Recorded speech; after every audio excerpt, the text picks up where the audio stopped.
if God says it's time, he's not going to ask me like, were you Mrs. This or did you make this money? No, he's going to say, I asked you to do certain things for my people. Did you do it? Now, what I can control is the things that I do with the talents God has given me. Like, there's work to be done. It really has taken a village to be able to get here. And that's why I say that I'm not lucky, I'm blessed.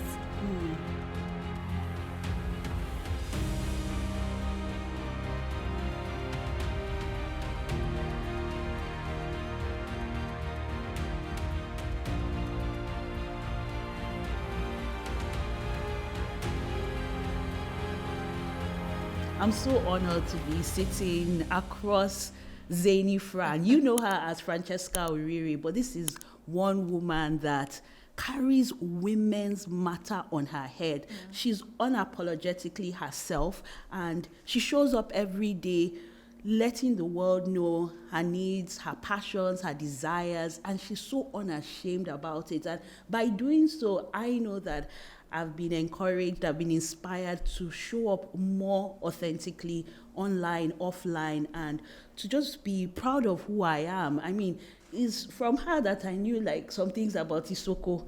That is from her that I knew like it's not Honor Marie, it's Honor Marie. She leads into her Yoruba side, her Isoko side, and it's so clear that the work she's doing is not because NGO is a nice thing to have or you can get grant funding. In fact, a lot of times she puts her money into it, and you can see that it's because she's truly passionate about gender equity. She's passionate about the girl child, women leaders, especially those of African descent, and she goes above and beyond. If you allow me, I could say so many things about this wonderful woman. Truly, I'm a Zany Fran stan, and I'm sure it's going to come through in this interview. She's the founder of Leading Ladies Africa. She has 22 years of experience in comms, strategy, she's a gender inclusion expert. You see, I did my homework, and truly a woman's woman. She's a she for she. And she doesn't hate men, so she's also a she for he, because it comes through in her love for her dad, her brother, family, and her aspirations. So yes, let's get into this interview. I'm excited. Francesca! Cool. Okay, I didn't know we were going to start crying early. Thank you so much for that, Bella. Thank you. Yeah. I'm rarely ever like speechless. And then when you were talking, I was like, okay, who is that? It's you. I even forgot she's a podcaster too. She's usually the one here, but today I'm honored to be sitting where she sat. So thank you. Yes. Well done. Well done. It's amazing. I really look forward to this conversation. So I'm going to get right into it. Mm-hmm. Was there a particular incident, or was it someone or people that shaped your life's mission for the African girl child, the African woman, the woman leader, the whole gender equity thing? Was it an incident, or maybe something happened or someone had a conversation with you? I'm curious to know. I think it would be a combination, because when you're living life, you never know. Like, I just living life, but then you get to a point and you look back and you say, oh, this is where that happened. So I'll start from the beginning. I was raised, my father was in the Nigerian Navy. So I was raised on I don't like to call it barracks, because when people hear barracks, they think of police barracks. No shade, but I didn't live in that sort of barracks. It was literally a town. I lived on a huge base it was called Navy Town, or it is called Navy Town, and it had thousands of people. Now, that set the tone for my life, because we had, different tribes. So besides me, I think they were from Cross River State. Opposite me, were the Okolos. Down the line were the Mohammeds. So I grew up in a cultural melting pot. And so you would rarely hear I would never say things like, oh, he does that or she does that because she's XYZ. I didn't see people through their tribes or religions. I saw them as people.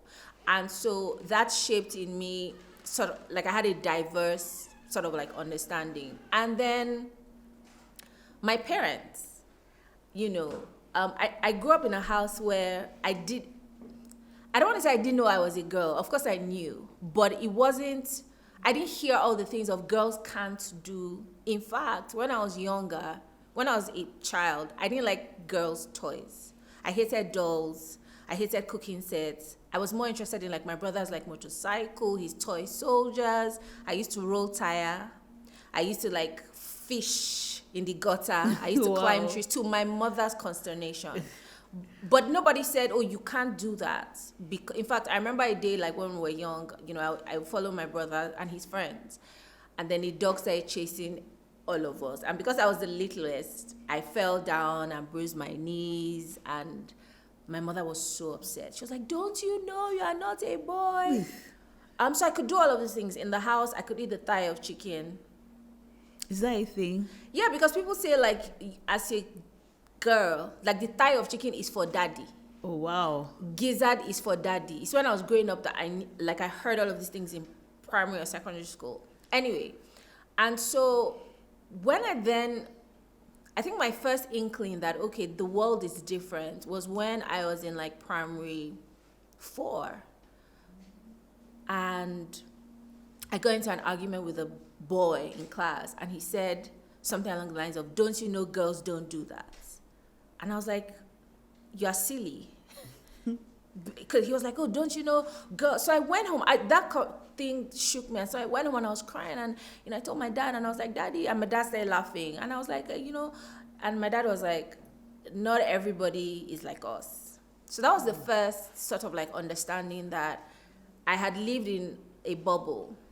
And so I think internally it stoked the fires of, I then started to grow up with a strong sense of justice. So I hated when girls were talked to rudely, or if you tell a girl like you can't do that, because I had been doing all the can't do's. And then, going through secondary school, if I saw someone being bullied, I would speak out against it. I would challenge it. I used to challenge teachers. I was expelled from boarding house in SS3 because I stopped going for night prep, because I was like, this doesn't make sense. Like, why are we going outside to read when we can stay inside the dorm and read?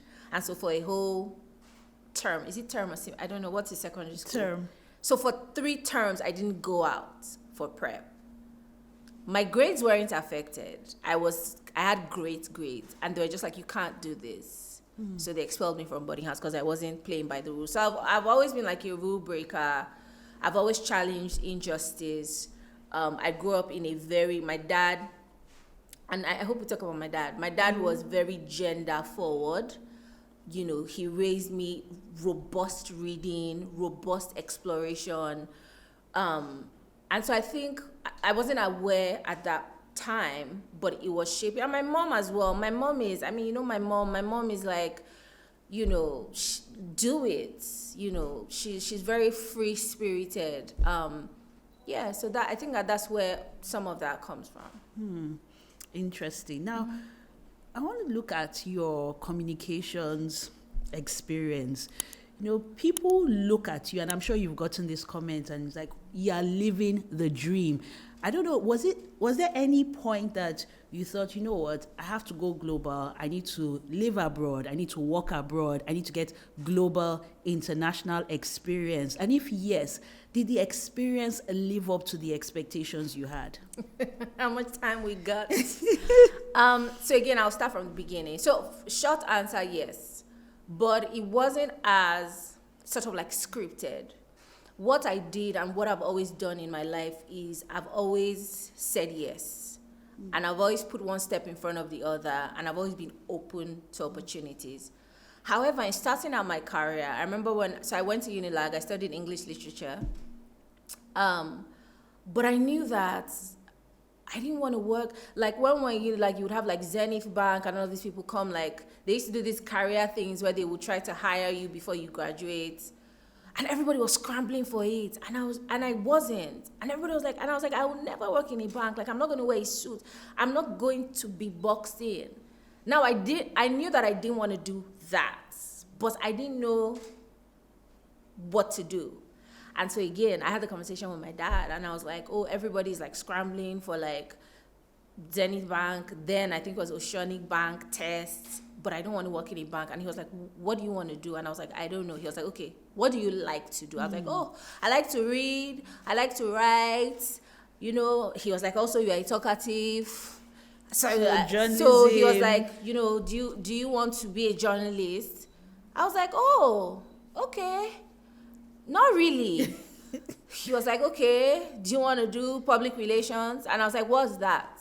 My mom had done PR. So I was like, is it what mommy does? But my mom she used to like go to work and wear like skirt suits. So I was just like, so my dad was like, just try. So I signed up to the FRSCN training school. I think then it was somewhere like JRA.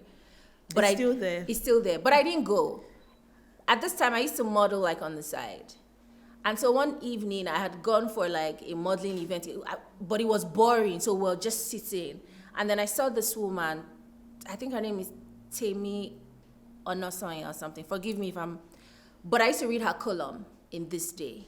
She had a PR column. And so I walked up to her and I said, hello, ma'am, my name is Francesca Uriri. I want to be a publicist, but I don't know how. And she looked at me and she said, oh, what do you know about PR? I was like, I don't know anything, but I know how to write. She said, okay, I'm not hiring, but I know someone who is, my friend, Ali Mata. And she said I would, you know. So she put me in touch with this woman. A few days later, this woman called me and said, okay, you can write. I was like, yeah, I can write. So she put something in front of me and I wrote. She was like, oh, you can really write. Okay, why should I hire you? And please never, ever give this response. And I said, I don't know. If you want to hire me, hire me. If you don't want to hire me, don't hire me. She said, that's classic you, though. She said, okay, we'll come back to you. So I went home. You know, my mother is Yoruba, so my mom said, how did the interview go? I said, it went well, I wrote, and then I told her this. My mom said, Onikini. I said, my mother said, Temi Bami. So I'm like, she said, never say that. You're supposed to sell yourself. So in my head, I was like, obviously, I'm not getting that job. And then a few days later, Alima was like, when can you start? I was like, tomorrow. Wow. And that shaped my entry into PR and communications and the media, because then I learned to like pitch, to write, to talk to the media. And that's how it started. So I didn't, and then over the years, I worked Oando, you know, Tonelumelu Foundation, and I was just building competencies as I grew. When Uber headhunted me to lead communications efforts for West Africa, I wasn't going to take that role because I was already working in this international agency, Weber Shandwick, where I was earning in dollars. This was 10 years ago. Wow. So I was like, please, I can't leave this place. And it was a cushy, comfortable job. And so I was like, yeah, I'm not gonna. And so I called my mentor. I was like, oh, Auntie Nkiro Lumide Ojo, who I love.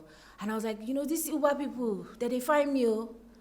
Anyway, but I'm not gonna take the job. And she said, oh, really? Why not? I said, you know, it's going to be so stressful. And she said, Francesca Uriri. And then she gave me a tongue lashing. And so I took the job, and getting on that rocket ship was the thing that it just changed the trajectory of my life in like different ways. And then after Uber, obviously Meta came along.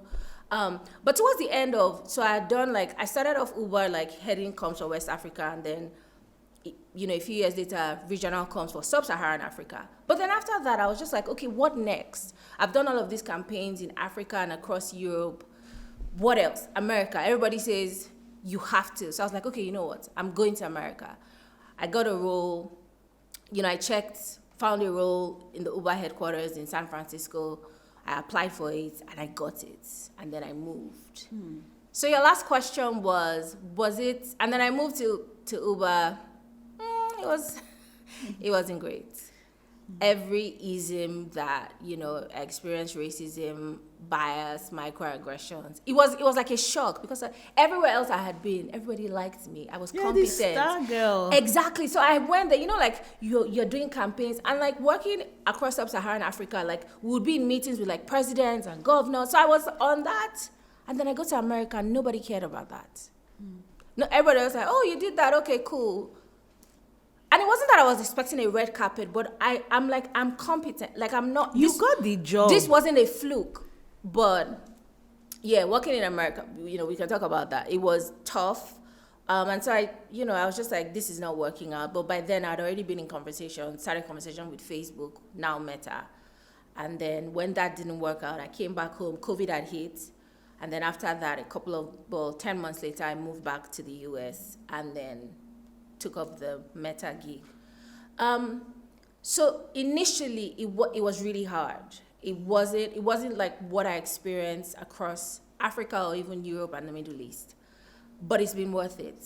In the sense that working in America gave me a level of I always tell people now, like, I move the way that I'm excellent at work and like the speed, because America, there's nowhere that I've worked that moves at the pace of America. And so that has made me even more excellent, even more attention to detail, learning to speak to, because I support leaders. You have to know what you're saying, and you have to talk fast, you have to talk quick, you have to communicate, so initially it wasn't, but I looking back, I would say, like, it's been worth it. That I've had to pay the price in several ways, my health, stress levels, but yeah, it's been worth it. Yeah. But yeah, here in Nigeria, many people still see America as that promised land, Jakbada. Is America, those other countries, still somewhere in your radar, or in this phase now, where's your heart leading you to? Oof.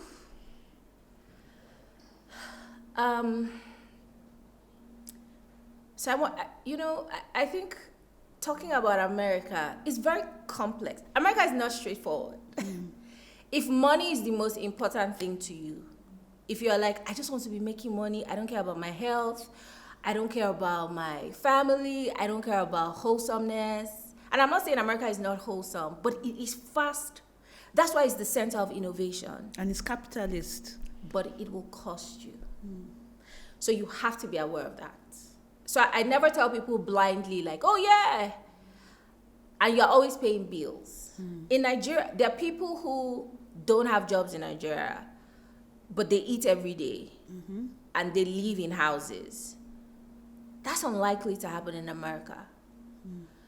America was the first place that first time in my life, 2 years ago, that I got diagnosed with major depressive disorder. So it's like, it's great, but you pay the price. Now, where is my heart?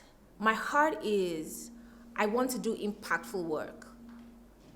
And which is not to say that my work at Meta wasn't impactful, but I want to now lead with impact. Wherever that is. But Africa is my home. Africa is, and when I say Africa, I'm Nigerian, right? So I'm not one of those who think that Africa is a country. I know what I'm saying. Home is where I feel most grounded. Home is where I have community. Home is where my heart is. So yeah, I don't have like a straightforward answer. I want to lead with impact. And whether that's consulting, whether that's doing work for, I don't know. Even this podcast is going to be very impactful. I mean, I've seen the quality of the guests. I've heard some of the conversations. Yeah. So I believe you're already living in that dream. Yeah. So we'll see. It's Women Leaders Unscripted. And when we think about women leadership, we think about mentorship. We think about role models. We think about sponsorship, because it's one thing for a woman to support you, but if she's not opening doors, it just ends at support and a feel-good emotion. I'd like you to speak to some of the women and men that have been very influential in your journey as a mentor, sponsor, or just a rock. Oh, yeah. And I'm not lucky, I'm blessed. It wasn't by a stroke of luck. It was God sending those people to my life. The first person, obviously, is Alimata. If Alimata didn't give me the chance to say, you said nonsense, but I'll hire you. I remember the press release I wrote. We used to support Kudira's Initiative for Democracy, and they used to do these vagina monologues. Yeah, I remember those. Exactly. We were the PR agency who supported them. And then I remember like writing the first press release, and I was like, "Hi Halima, I've sent it to you," and she read it and she printed it out, and she said, "Honestly, this press release is terrible." I said, and then she started to like, literally with like a red pen, you don't say this, you don't. And like, if I didn't have that, I think I'm a great writer now. And like even my team at LLA, like I'm like, no, this doesn't sound right, but it comes from somewhere. So Ali Mata, obviously.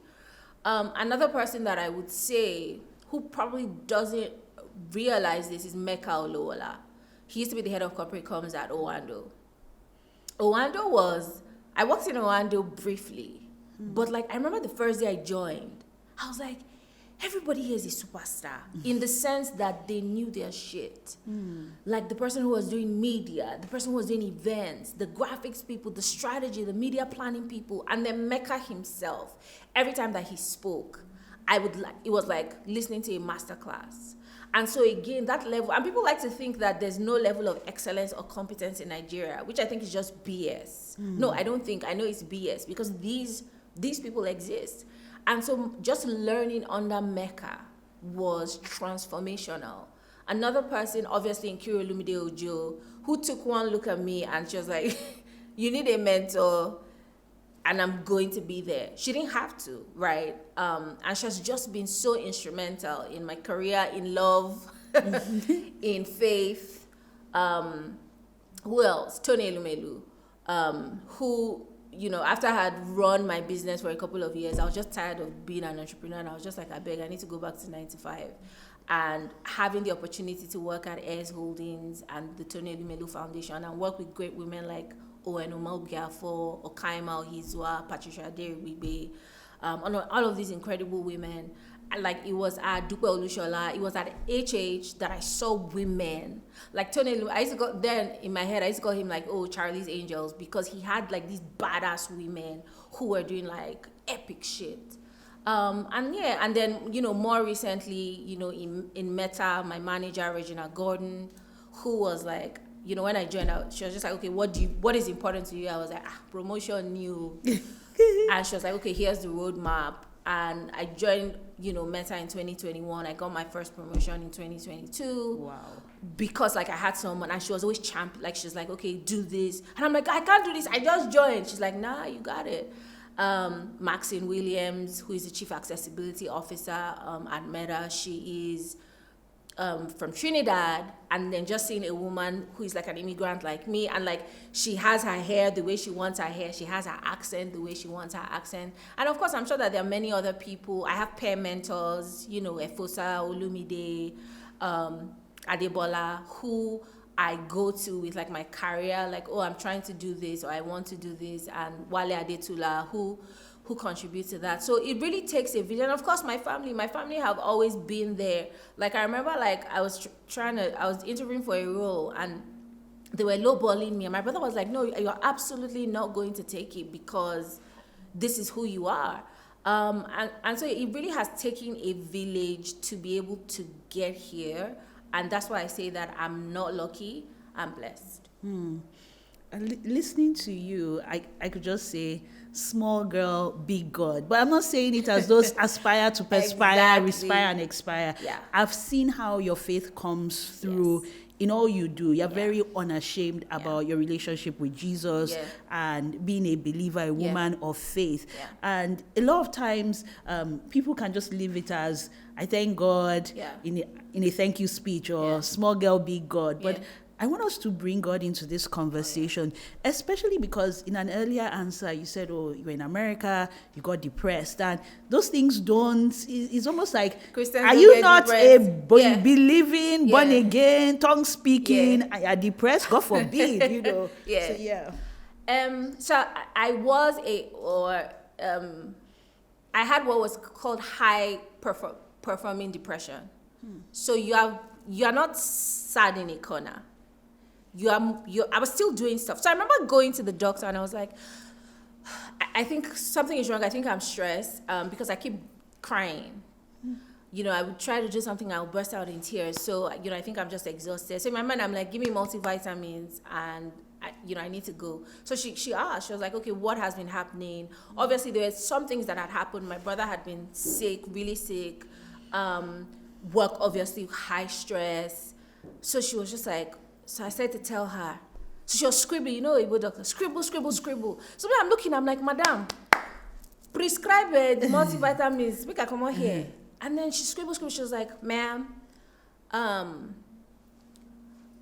you most likely have major depressive disorder. So the first thing I said, I was like, I said, I reject it in Jesus' name. So I was like, oh, I'm Christian. We don't do that.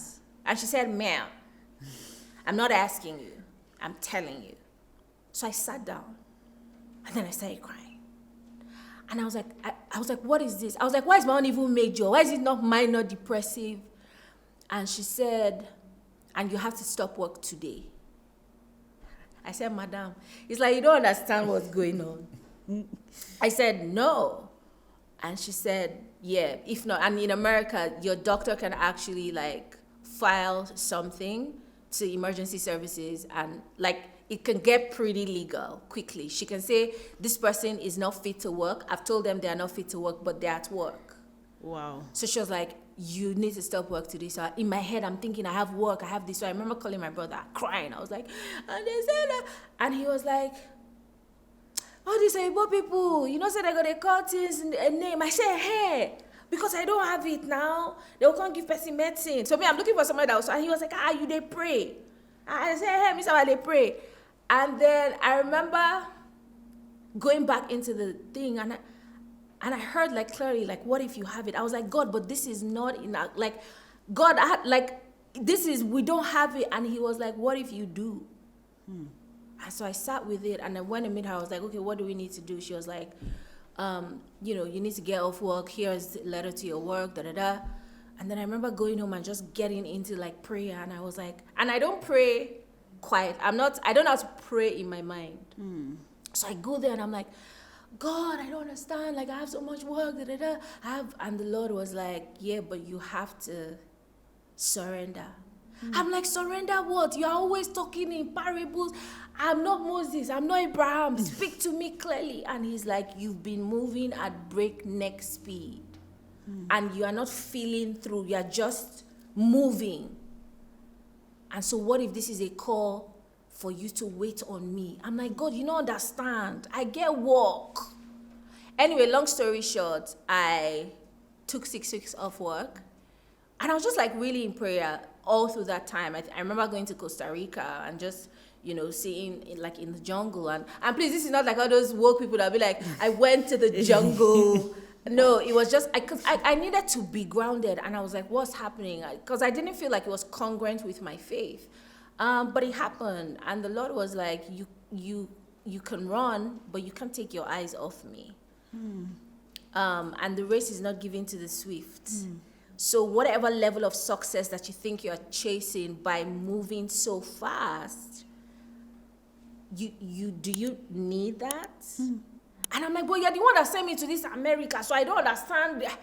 Yeah, but you will do it how I asked you to do it. And obviously, like, even in the things of like taking care of my family, God was like, you want to assume the place of God. Because when I take care, so it's like, oh, my brother is sick, I have to do this. But then God is like, you're not sitting thinking, okay, what do I have to do for him in future? He's not your child, he's my son.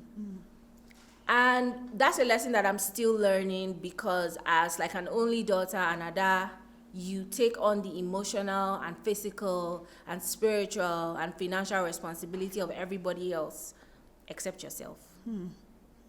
And so, yeah, that's what happened. It was humbling, and it's still like a journey, for myself to not, again, high-performing depression, you are doing. Yeah. So it wasn't like I was in a corner sad, and maybe that's why I didn't catch it, because I'm always doing. Yeah. So having to just let go of the reins of control and say, you know what, God? Yeah. You do you. You do you. Yeah. It's hard, even till now. Like, I'm a type A person. Like, I want things done a particular way. Sometimes I'm praying, I'm like, hey, Father, that thing, how far now? And he's like, not your business. I love it. Like God is just speaking to me through that answer, because sometimes we just want to do the work of God, and it's like, lean not on your own understanding. You said something about success, and this is something I want to discuss, because success means different things to different people. In African society, or in Nigeria, in a Nigerian society, a woman's success is majorly tied to being a Mrs., procreation, having children, and then you can now add work and awards and accolades. How have you been able to define success for you without being weighed down by the expectations of loved ones, family members? Give me grandchild now. And I know it's also I know it's also your desire. So you're not like, oh, I'm never going to have kids. I'm never going to get married. So I do want to get married and have kids. Well, I don't know about kids. Maybe kids. I hope my mom's not watching it. But I think that marriage has, but in the same breath, marriage has also never been the thing that I'm like, I've never centered, and maybe everybody centers different things, but I've never, because it's not by my power. The person that I'm going to get married to, I can look at the externals, and I've had, near misses, almost. Thank God. Thank God. And they've been, great guys. But it's within God's control and timing. Do I want it to happen a little quicker? Yeah. But again, it's not within my control. And God sees the heart. He sees the heart of the person. He sees the making of the person. He sees because there's also a very specific, like I feel use ruler. Like I'm like, so that's God's business. It's not mine. Now, what I can control is the things that I do with the talents God has given me. And so how I define success, very simply, is doing the work the master sent me to do. Whether that's communications, work, equity, inclusion, showing up in service, or doing the work Leading Ladies Africa with women leaders and girls and, young women, building programs, doing advocacy campaigns, supporting my family, taking care of my mother, making sure that I'm a great friend, making sure that I'm a good sister. Like, there's work to be done. And so that's how I determine success. I don't determine success in like monetary or like straight lines. If God says it's time, He's not going to ask me like, were you Mrs. This or did you make this money? No, He's going to say, I ask you to do certain things for my people. Did you do it? At least that's, I don't know, Shao, if you reach everyone, I don't know. But that's what I think that, so that's how I define success.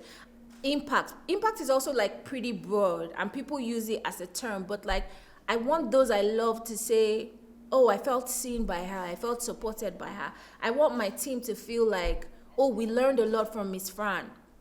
I want my mother to say, oh, like I feel seen and cared for by my daughter, not just in a monetary way. I want my brother to say, oh, look, my sister is a rock. I want my husband and my children to say, oh, we have a present mom and wife.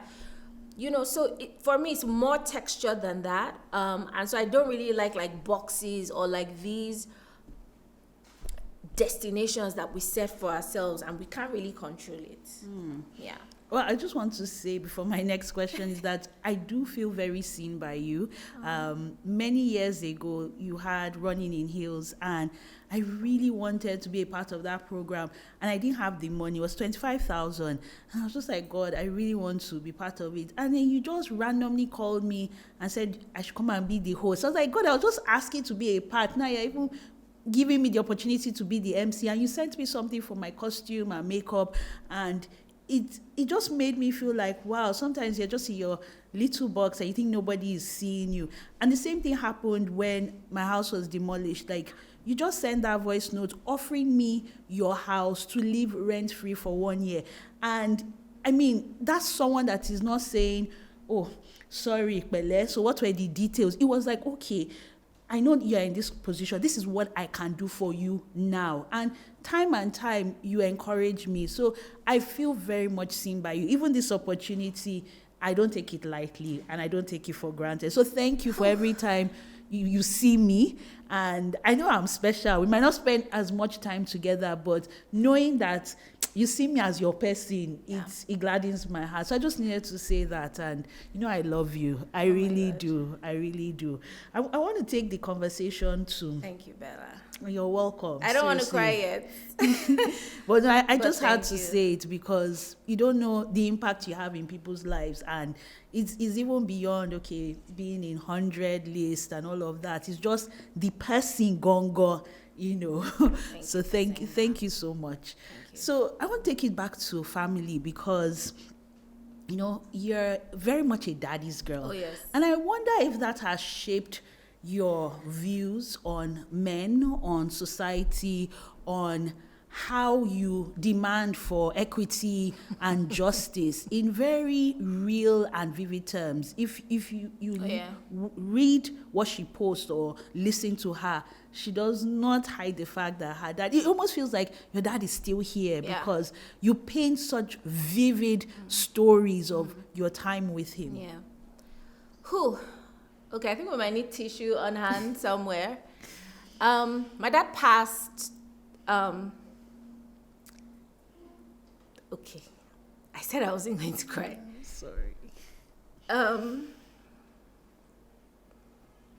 My dad passed in 2015, 10 years ago. Wow. And a way that I remember him, not even I remember him. So my father was very intentional about me and, thank you. Just keep that around. My father was he was a very intentional parent. And it's now that I'm an adult that I realize how out of the box that was. Because people then, they would just born pikin, they go school. My father would, I remember when we came back from school, he was in the Navy, right? So he was away a lot. But when he was around, my dad would cook. In fact, we liked him. When he was around, he would now okay, my mom would be like, oh yeah, let me go and bath you people. Be like, no, please, we want daddy. Because he was that involved. My father didn't used to do, I'm a man, I can't do X, Y, Z. So that's the example I have. So I remember I was dating someone once and he ate and then he left his plate on the floor. And so I was a bit confused. So I said, sorry, who is going to? Say, oh, you know. So I started laughing. I thought, show us a mini. Is it a joke?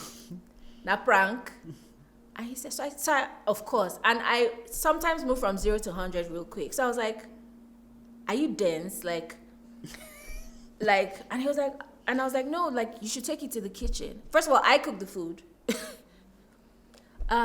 So that, and then my father was, because he used to travel a lot, he would write letters to me, my mom, and my brother. Individual letters. Maybe and in the letters, I don't know what was in their letters, but in my letters, he would say things like, oh, we're traveling to Kaduna, and on the road here, we stopped, and Jeba is a place where, in history, that's the kind of guy my dad was. And he would sketch, there was something he sketched for me for my birthday called the Sonic Kite of the Future. It means nothing. But, so my name is Onom. Okay, the short form of Onomare is Onoms. Not the short form. Somebody called me Onoms and it stuck. And my father created this thing. So he sketched it and he was like, when you're going to Ondo State, if you turn to the left where the quarries are, you would see it. And so every time I was traveling, I would see this quarry, these rocks. And I thought those were the Sonic Kites of the future because my father had said they were mine. It was like when I was 12, I was like, this is not my own, no. But he had sketched it and he was like, I want to give you this gift. Of course, he had given money, he had done it, but it was that intense. So that's how I was raised. And yes, does it define? And my father didn't say, oh, you are a girl, you can't do this. Like growing up, I would say, Daddy, I was working in this high-profile luxury company in Nigeria. But the work wasn't great. It wasn't a good use of my time. So I remember calling my dad and I was like, Daddy, I've been telling everyone I want to leave this place, even though I've just been here for 6 months. And he was like, why? And I was like, Daddy, the work, eh? They don't even do any work here. It's just terrible. He was like, so leave. So I was like, yeah, but people are saying I won't get another job. He was like, that's not true, my girl. You're going to leave. And then when I left, I had like a panic attack. And I was like, oh my God, I want to go to, there was this place called Mycomb Resort in Osun State. And I was like, I want to go there, but I don't know anybody there. And I was like, I'll give you money, go. And when you go, make sure you go to the Osun Grove. And he was telling me all these places. That's the kind of guy he was. And so and he was weird and quirky, and he would read stuff, and he would send me lines of music, and we used to listen to music, and he'd be like, what do you think? You know, I remember when Asha first came out, I was like, Daddy, he was like, I like the girl, oh, where is she? And so he was enthused, right? And of course, that shaped what I expect. And I know men always say like, I'm not your father, oh, but you can't be. My dad was one of a kind. He was literally hewn out of a rock. And I know most girls think about their fathers that way. So you can't be my dad. I'm not expecting that. I'm expecting respect. I'm expecting to be seen. I'm expecting to be supported. You know how I was dating someone once and he said, okay, so I've carried your car to mechanic. I said, oh, thank you. That's kind. And he would do like all this stuff, dual stuff. But he didn't really see me. I couldn't really talk to him. He didn't get me. But he would do. So one day he was like, okay, today is Saturday. So I will take the, because I was like, you need to see that it's not mechanic this. I beg. And he couldn't get it because I was like, I can't share my dreams with you. I'm really cerebral and intellectual. This is what the world has told me. I don't know. So I need someone who connects with me on that level. He didn't have that. So I'm not expecting my dad, but I'm expecting support. I'm expecting to be seen. I'm expecting, I was chatting to Nkiri Olumide Ojo yesterday, and she said, somebody who sees where you are and where you can go. And that's so powerful. And I don't want to get into the weeds of boys are better than girls, men are, anybody who's coming to me with who we cook egusi, or all these feminists have arrived. I don't have the patience for that. So yes, it has shaped me. It continues to shape me, but it also helps me understand that even men need particular kind of support. Because I think also my dad was very introverted, very weird. So people didn't understand him. I remember one time, he was at home and some people came visiting and they were like, oh, but why is he always at home? He doesn't go out. And I thought that was such a stupid statement because I was like, he doesn't like the outside. He likes his family. And so people will make all of these comments, or they will say stuff like, oh, he's too sensitive. And that used to break my spirit because I would be like, he's different. My father would never be like beer parlors, or he was into books and like, so, and he was fierce. So he wasn't a soft guy. He was a masculine man, but he was different. And so I find that sometimes with men who are different or creative, the world is just like, we don't understand you, so we are going to call you names. And so in my head, understanding as well the level of support, and like men also need to be seen beyond what they can provide, beyond their penises, and beyond like their looks. You have to see them as well. So yeah, it definitely has shaped me in those ways. Listening to you, I just wonder, again, your relationship with God, and when he passed away 10 years ago. People say you can't be angry at God, but a lot of times we are. Sometimes we need to forgive God, even though it's God that forgives us. Yeah. And you just feel like, but God now, so he's not going to be there when I walk down the aisle. Yeah. He's not going to do this. He's not going to see his grandchildren. Like God, and you don't always get answers. Oh, yeah. And I just want to know, because there are people here that maybe it might be a child they've lost, a father, a mother, a colleague, someone that meant so much to them. And somehow they can't wrap their heads around the fact that they are believers, they trust in God, and God still, quote and unquote, failed them. And they now are in that place of, I need to forgive you, but then it's not really my power. I want you to just talk through that as we honor a decade anniversary of the Yeah. passing of your dad. So here's the funny thing. I wasn't angry at God. I wasn't. And maybe I should think about why I wasn't. What I do remember is that I remember where I was when they told me my dad had passed. I had gone to lunch with my friends to Orchid Bistro, and I had gotten back home. So no, from Orchid Bistro, I stopped over at something creamery, Cold Stone Creamery or something, to buy ice cream. And then so I had gone home, and then my brother called me on my way home. He was like, "Where are you?" I was like, "Oh, I'm coming home." And he said, "We've been trying to reach Daddy, we can't." So I was like, "Oh, okay." I didn't know he had passed then. My brother didn't know either, but we're just trying to reach him. And so I came home and I was licking ice cream, and then something just hit me. I was like, my father is never unreachable. That's also one of the things about him. My father was the favorite uncle. So he was a steady guy. You call, he's there. So I was just like, that's not right. So anyway, there were calls now going back and forth. We found out that he had been in an accident. And then I was like, Daddy has passed. And my brother was like, don't say that, we don't know. So my daddy passed when he had an accident. He was going to Saple, which is so ironic. A journey he had done 7 billion times. And it's a straight road. Nobody could explain what happened. He was the perfect driver. And I was like, because if Daddy is alive, the first thing he will want us to know is that he's okay. So my brother was like, anyway, we finally found out. Yeah, and that was hard. But I wasn't angry. I think that, and people say we can't question God. I did. I said, first of all, I tithe, and you said the enemy is not going to attack our harvest. So this doesn't make sense. And I would like to say that he answered, but he didn't. He didn't say this is why it happened. I don't know why it happened. And so the word that I can give people is, you won't always know this side of eternity. But what God did was he held me. I remember when we heard, one of my father's friends called me and said, I'm not bothered about anybody else. I'm bothered about you. I don't know what's going to happen to you. And I said, okay, thank you, Uncle. And the day we buried my father, looking at the pictures, my brother there's a picture of my brother looking at me, like he's just watching. And then I asked my brother, I was like, what's happening? He was like, they look, make you jump inside the grave. That's what I was thinking too. And I was like, no, it never occurred. My dad has gone, but I'm not going to die with him. But what happened was that,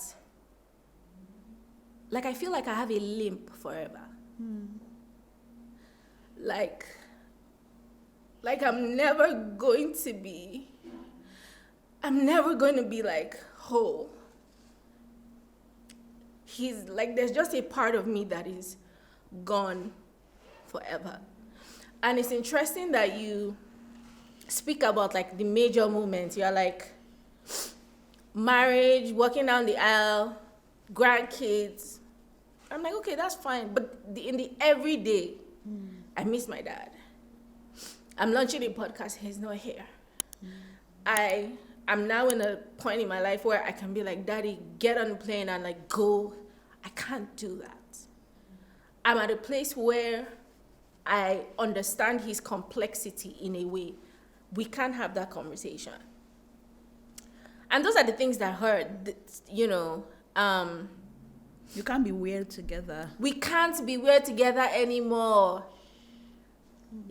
I was passing by a golf course somewhere in Texas, and my dad played golf every day. His handicap was 4. And I was just looking, and I started crying, and I was like, I want to buy him golf shoes. I want to buy him a golf set. I don't like golf, but I'm just like, he loved it.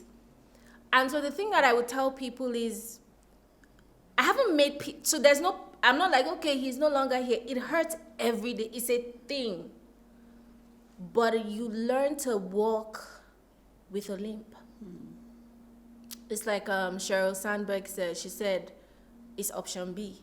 This is not the option that I chose, but I'm going to make the best of option B. I will honor my father's memory. I would always, always be his daughter. That death can't take that. Death can't take the 31 years that we shared together. Death can't take all that he taught me, all that he... I was talking to my mom 3 days ago, and I was like, I literally feel as though my father breathed into me. I said, kilos. So... And yeah, so with anyone, and of course, loss is very different. It's very specific. It's very personal. And so what I would say is keep honoring their memories in like however way that you can, but also live your life.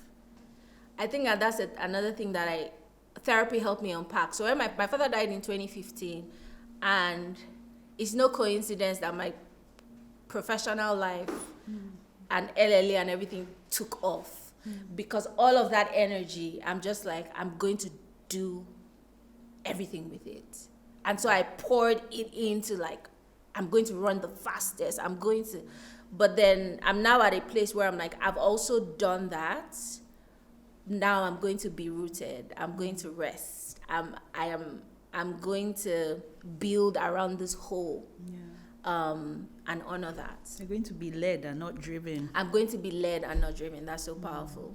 As I bring this conversation to an end, I don't think any conversation with you is ever complete if we're not talking Isoko Ado, if we're not talking cooking Ukodo. All I want to do is just go home now and cook Ukodo. If we're not talking about how you lean into your Yoruba-ness when it comes to praying to God. Like there are some names you will call him in a language that is not English, you know, and I want us to see how your heritage has grounded you, because you're unapologetically African, Nigerian, Isoko, Yoruba. And there was a time you even said something about Ghana. And I'm like, okay, I didn't see that coming. And I feel like as the world looks to Africa for stories, for industry, for trade, this is truly the time of the African Renaissance.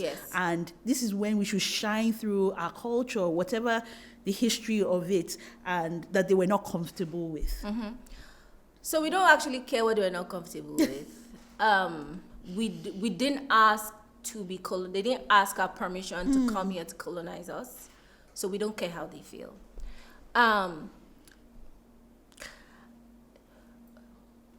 So in response to that, first thing I want to say, every single one of us, we're brimming with stories. I think it's the poet Wana Udobank who said that, like, our lives or like our bodies are brimming with stories. And I'm not saying that other cultures or other races aren't, but you know who your grandmother was. You probably know who your great-grandmother was. Yeah, I do. You probably know who you know your lineage. Yes. Your husband knows his lineage. Your children know their parents and grandparents and great-grandparents. And so we know our history. And I think that my parents were also, and it wasn't like they were deliberate to say, okay, it was just around us. As a child, my dad made sure every single holiday we'll get on like Bendel line. So for those Gen Zs, Delta State and Edo State were one before, called Bendel. And so we would get on Bendel line and travel, and and as we were traveling, my father's sister had like a huge farm in Isoko, Uzere. And we would go to the farm, and on the farm, there was a pond. We would fish in the pond. There was plantain, there was banga, there was language, there was food, there was people, there was community. So that's how I was shaped. My mother's side of the family, Lafiaji, we're going there for Fanti. We're going there for a Eyo festival. Uncle Bobo is like, oh yeah, Ijoko Agba. We're eating amala and we're going. That's how I was. So both sides of my family, I'd say though, I prefer my mother's side because they know how to throw down. Oh yes. They have the best parties. Give it to Yoruba people. Yoruba people it's just when you go there. My father's family, they're very like, but my mother's family is like, shofe down, show my moti is enjoyment. Oh, I'm there. And that I don't think that we should be either or. And my mother is also, she also has Ghanaian ancestry. That's her story to tell, but that's also a part of me that I'm now even like deeply interested in. So my mother, I can't speak Isoko, unfortunately, because for whatever reason, my father didn't speak the language to us. But I speak Yoruba, well, not as fluently as my brother, but till today, my mom doesn't speak to me in English. Is always Yoruba. So for me, I always say that Yoruba is the language of love, it's the language of instruction, it's the language of prayer. My mom doesn't pray for me in English. And like you said, there are words that don't translate well to English. And then finally, like the cuisine and the food. Like my mom is a great cook, and I grew up like I had to cook. I had to. So all of and we're always cooking, banga, afang, egusi, all of those things. And so that gave me a cultural expression that I embrace. For me, it's not either or. They're parts of both cultures where I'm like, okay, I'm not extroverted.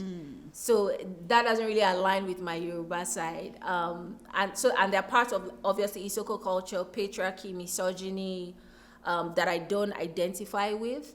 But yeah, there are also parts of it that I embrace and I feel like have shaped who I am today.